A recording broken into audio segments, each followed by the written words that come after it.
Aabot sa 1 milyong pisong halaga ng hinihinalang shabu ang nasamsam mula sa isang umano'y drug den na nasa harap ng isang paaralan sa Cebu City. 6 ang inaresto kabilang ang isang estudyante.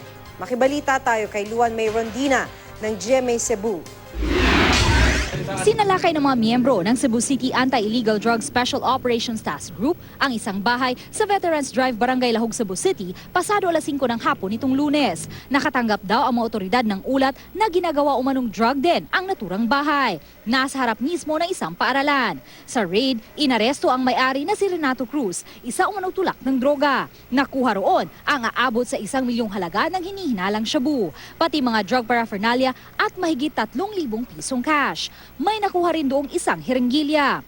Mariin namang itinanggi ni Cruz na may kinalaman siya sa kalakaran ng iligal na droga. Wala sa kong buligya. Kana mong balay na daghan nagabang. Wala ko kibaw sa ilang kuan. Nahuli rin ng pulisya ang 6 na iba pang tao, kasama ang isang estudyante. Tumanggi silang magbigay ng pahayag. Sasampahan silang lahat ng kasong paglabag sa Comprehensive Dangerous Drugs Act. Luan May Rondina, Nagbabalita, Pilipinas.